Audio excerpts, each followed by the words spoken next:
Hi, everybody, and welcome to Howler.tv and our ongoing interview series with famous celebrities who improv like nobody's business. What am I doing? You what? are famous, Famous Kate. celebrities? Yes. Yes. We are here with Kate Frisbee. You all know her as Wanda from Quick Draw, and we're going to get into the other things that you do. Welcome. Welcome, Kate Frisbee. Hey. And so, of course, as soon as we start rolling, like, your words stopped matching up with your mouth. And I'm like, well, what is he saying? I just said welcome, and that everybody knows you from Quick Draw as Wanda and from many other things, which we'll get into. I heard it. It just came out of your mouth weirdly. Okay. I'm sorry. What a great start. Well, let's get right down to business. Let's talk about the tooth. There's a lot of talk on Facebook with our fans and on Howler.tv where people are like, what's the deal with the tooth? Wanda does not have a tooth. No. Is that done with special effects, makeup? What is happening? No. Even though you guys are so great with makeup and all that stuff. You hired a great crew, but no, that was me. How did you? So your tooth actually comes out. Yeah. Can you take it out now, or is that done? I can, yeah. How do you feel about that? I can do it slyly. Watch this. Ready? Mm-hmm. Yeah! Awesome. Oh, it's that easy. Isn't that sad? That's not sad. Know, I was teaching an improv class once, and sometimes when I get like really like passionate or like start like yelling, it'll like flip out if I'm having like a weird day and I ate something really like intense. And one time it did that, and I was just like, it scared the shit out of me. And I think people noticed something weird, but no one said anything about it. So I just kept like going through. That stuff happens. I fart in improv classes sometimes. And I just go with it, and nobody questions it. So right, you're in charge. You're the leader. How did it? Yeah, tell me how it happened. Yeah, let's talk about how did you lose the tooth in the first place? How old were you? What happened? I had to turn it up because I don't know I got low. I was in a snowmobile accident. So my brother and I were on a snowmobile. I think I was like 12. Okay. And I was driving, and we both had helmets on, but he had the helmet on with the face mask, and mine did not have a face mask. Yeah. So we went over a bump a weird way. I don't really remember it, thank God. That's like the only blessing. I just remember waking up in my mom's lap and just like her like brushing my hair. Wow. For some reason, I thought you said that it was a hockey accident. No, a lot of people think that. Because you play hockey. Yeah. I played ice hockey, like, in a travel league, a women's travel league, and we went to Canada almost every weekend until I was, like, 18 or 19, and, like, right until I moved out here. What position? I played defense. I played defense and forward, but I was better at defense because I was a little bastard, and I was real rough on girls. That's the way you improvise too. You're scrappy. Mm-hmm. You don't let nothing goes by you. You're like, I'll dig it out. I'll get it. Yeah. I had the record for most penalties in a season. Oh my God, you were a bruiser. Amazing. Where was this? Where'd you grow up? Upstate New York, Rochester. Oh, you were like from Slapstick, the trio, the triplet brothers that beat the crap out of everybody. What are the names? I don't remember. Handle brothers or Jesus. People are going to comment below and tell. Like, how can you play hockey and not know your shit about hockey? All right, you got me. So now, flashing forward. I'm staying on the tooth here. Sure. You were in you came in to audition for Quick Draw. Yeah. You tell us a little bit about what it's like, because our audition process is a little different. Yeah. What could you describe the process and who you were coming in for? I was going in for Honey. Yes. Alison Dunbar's part, which I was like flattered that someone thought of me like that. Why? You're adorable. Yeah, but I'm no Alison Dunbar. Well, who is? Yeah, that's true. Yeah. But I was like, all right, I'm going to do my best with it. Yeah, it's kind of, you guys just throw a scenario at us. You're like, so this is what's kind of happening, and John is going to improvise with you. And it's one of those things where you just have to kind of like let go of control and just be present with the person you're improvising with, and just really like pay attention and have fun. And yeah. What did you know going in? You knew that it was a show for Hulu. Yeah. You knew that it was a Western. Yeah. You knew that did you know much about who Honey was? Like, was there a character description? There was a breakdown for her. I don't remember exactly what it was, but because I don't know if it changed a little bit when Allison had her take on it. Yeah, it certainly did. Because I know Wanda, I saw Wanda's breakdown, and she was like old. Yes, that's right. We weren't even auditioning for that. Yeah, part. now, okay, so we're getting ahead of ourselves, ladies. I'm trying to keep this on track. Okay. All right. Sorry. All right, let's all take a breath. I'm so sorry. Okay. So we're in the audition room, and we're and Nancy and I had written a part in one of the episodes that for this part called Wanda, but Nancy and I often write names of people in slugs, I mean in the script that we never have any intention of casting. They're not even parts. They're not even parts. Like all we're thinking is, oh, Nancy will get some extra and get a reaction. So Wanda, there was never a breakdown for Wanda. I even forgot that we wrote it. It was in one sentence of one script. That's hilarious. Yes, and now somehow, and maybe you remember this, Nancy, but somehow in the interview, in the audition, I said, we have this toothless whore. But wait, and is that before you knew that she had that her tooth? Yes. Was okay. I said, you're totally wrong for this part, but I feel like you'd be great as this toothless whore. But unfortunately, and you said, I actually am missing a tooth. And we were like, what?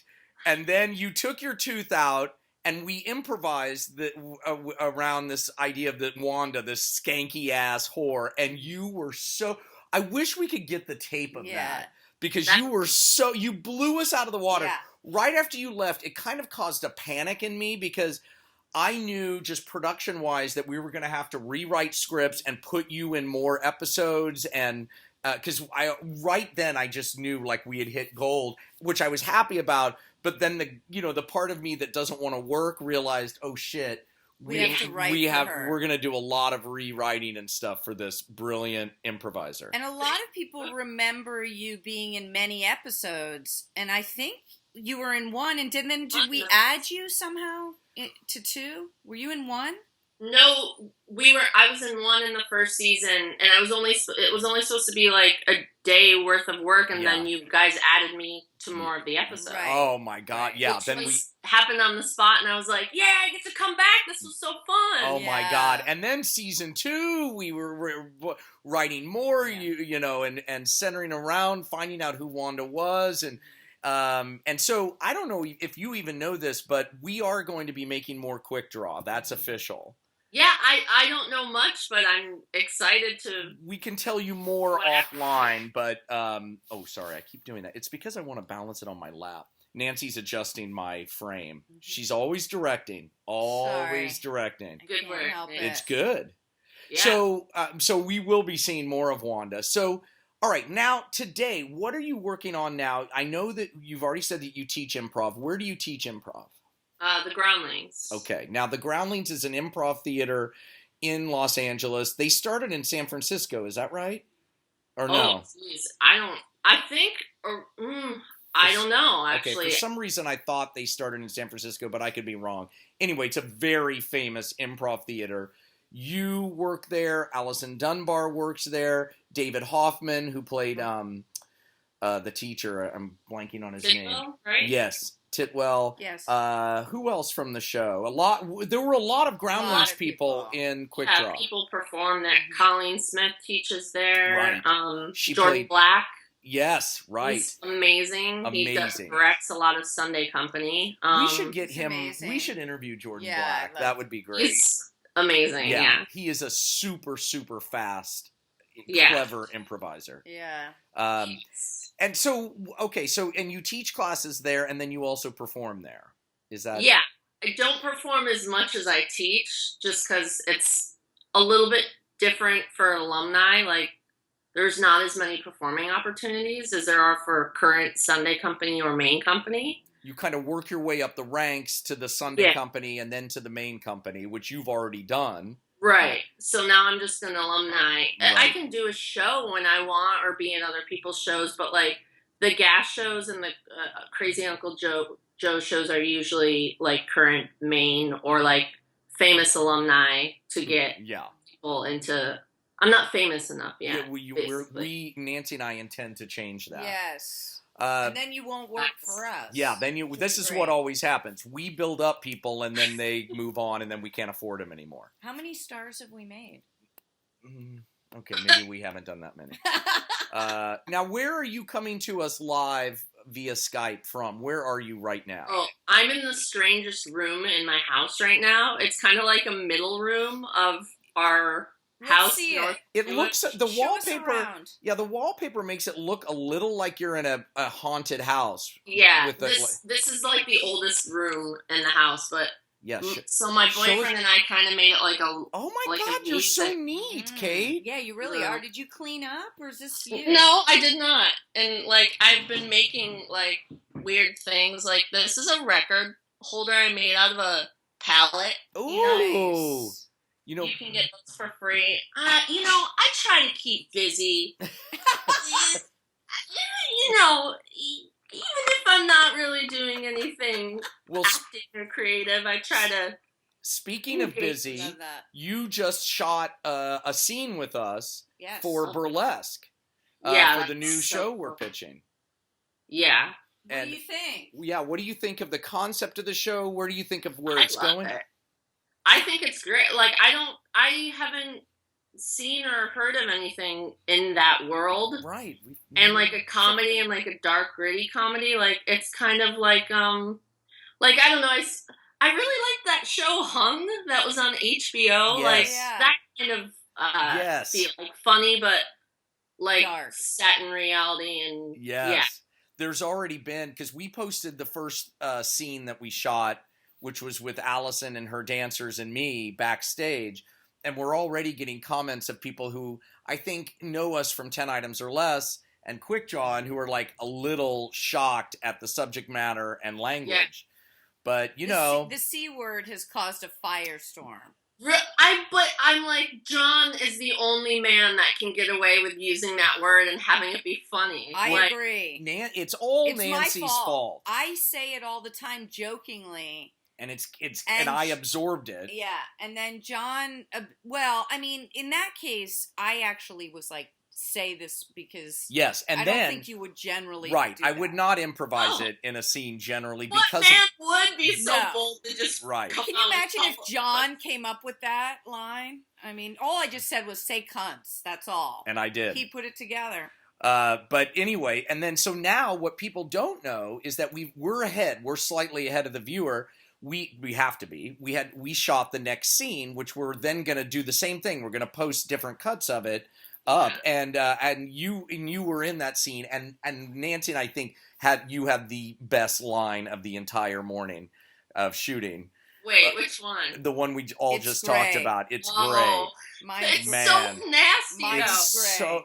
I couldn't believe it came out of my mouth. I was like, well, I'm just going to own this. You are a nasty, nasty woman. We both screamed. And when you did it, I was booming. I actually worked sound on that scene, and I was holding the boom, and I laughed so hard. And I'm sure, Nancy, we're going to have to get a sound guy to clean out my laughter. Because we all did. Good boom work, by the way, John. You were... Every now and then I would like peek over at you, and he was like working that boom. It has to be the worst job. It's the worst job. I have such respect for boomer, and boom people are, and no, I don't want to cause any sort of controversy, but they're weird people. Generally. Sound people are always the weirdest of the crew. Have you found that to be true? Yeah, I think editors are the weirdest. Okay, yes, I'm taking post out of it. Okay. Post is its own weird world. Yeah. Everyone's weird in post. except for Maura and Nancy. And me, now that I'm No, we found a couple more, but it is a weird, because you're sitting inside all day. Right. Now, but on set, I think the weirdest people are the sound people. What's your opinion on this? I don't know. Now I'm on shit. I would definitely say sound people are pretty weird. I mean, actors are weird, but at least we're amicable. Right. Except when those that are assholes. But we don't really do that on our sets because we don't. No, there are no assholes. Yeah, not really. I mean, well, there was that one day with that. He wasn't an asshole. That guy. I know exactly who you're talking about. Did that thing that guy who did that thing. Yes. I'm gonna be like, what does this mean? Tell us. An actor and another actor on the set of Quick Draw had to kiss. Mm-hmm. The actor in question stuck his tongue down the actress's throat. Right. Which is way out of line. You do not do that. You do not do that. And here's the thing. The actress, who's a close friend of ours and we're huge fans of, didn't tell us. If she had told us, Nancy and I would have jumped on him like white on rice. I mean, we would have given it to him, both of us. He first showed up an hour late to the set. I mean, who does that? We were already like... I was already like, you're done. We're usually so good at casting, but when we miss, we miss. And this was a miss. He looked the part, though, didn't he? Yeah. You gotta have some misses. It makes it fun. But he or she. Well, I kind of already blew it. Anyway, we did screw that up. So, okay, so tell us what you're up to now, other than Burlesque and every Howler Monkey Productions production you'll be involved in, obviously. But other than that, what are you up to these days? Tell us about yourself. Well, I do a lot of writing, too. So... Yes.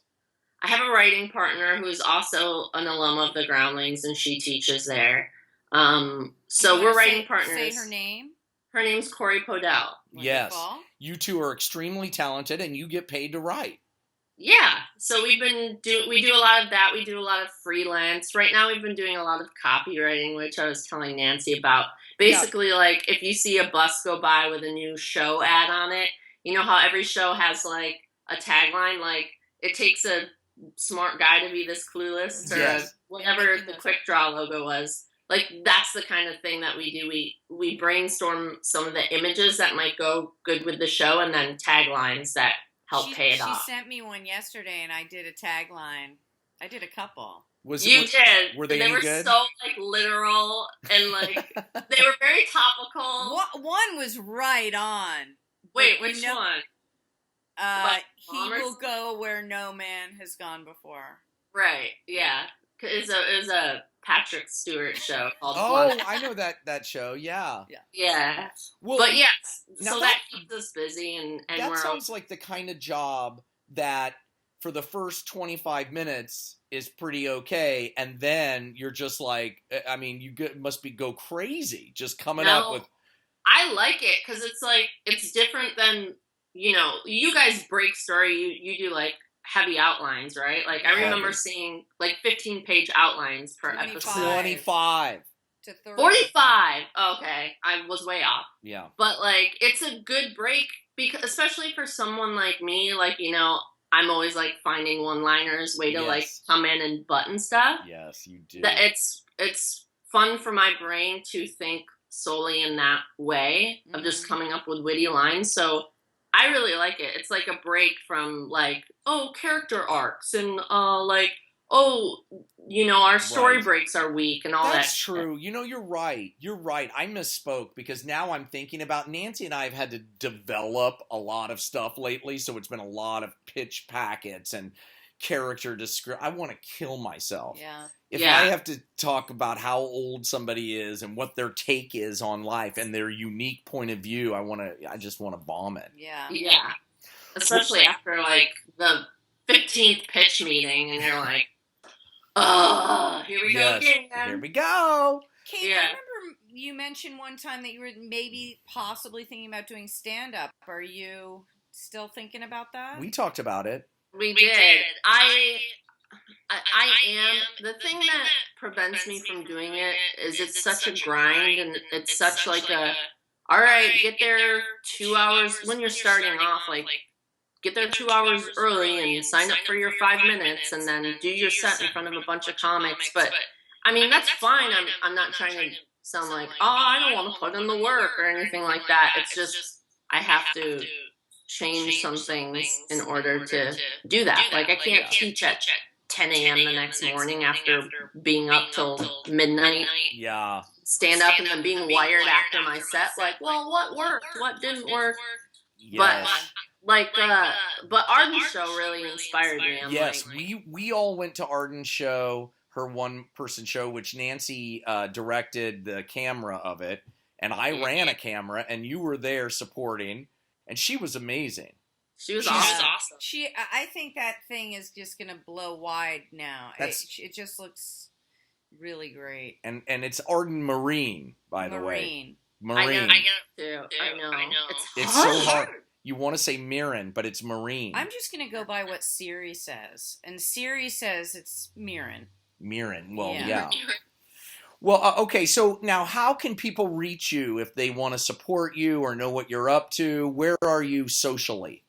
Well, so that's something my writing partner and I. Sorry, my voice is reverbing. It's freaking me out. It's good on this end. Okay, cool. My writing partner and I are creating a website where we can put all of our material, like copywriting jobs, pilots, screenplays, shorts that we're going to start making because we're very inspired by you guys. So we want to start actually making some of our stuff that has something to show because we get good. People really like our writing and stuff like that, but we don't have anything to show. So right. That's what we're trying to do and use all of our funny friends. And yes. Maybe we could host some of your stuff on Howler.tv because that's what we want to do. I love those. I love those music videos. Yeah, the ABCs is one of my all-time favorites. You've got some good stuff. How can they find you? Yeah, how can people find you now before you get that set up? What's the best way? Well, I also those are Leah Sprecher is someone I was in Sunday Company with. And we couldn't really do songs in the show, really like music video kind of things. But so afterwards we started jamming because I secretly always wanted to be a musician, but I can't sing. I'm not good enough. But so we were like, let's just make stupid videos. And so when we have the time, we'll do that. But right now they're on YouTube. Our page is called The One Hit Wonders. We have like 12 subscribers. Like, it's so sad. 13 now. 14. We have like 100 views. It's amazing. It's so. Well, there's a lot out there. There's a lot of noise. Quality gets pushed down. You have to find the tipping point. It'll happen. Yeah. We believe if you were stock, we'd buy you. Yeah. Damn it. We'd buy you anyway. Yeah, we'd buy you anyway. Yeah. Well, thank you so much. Make a lot, but you'll profit. Yes. Yeah. Well, we want to thank you so much for doing this, Kate. This means so much to us. And hopefully we want to keep doing these interviews, so maybe we can have you back, too. Yeah, man. We'll get some questions going. Check Howler.tv with comments. I'm sure they'll have lots of people can comment when we post this. It won't happen today. You post it. People can comment, and you can respond if you want. Underneath. Okay. You guys sound like robots right now. I don't know okay. Okay, stay now on. Stay on. I want to check something. Sure. Okay, bye, Kate. Thank you. Love you. Love you. We are here to take over the world.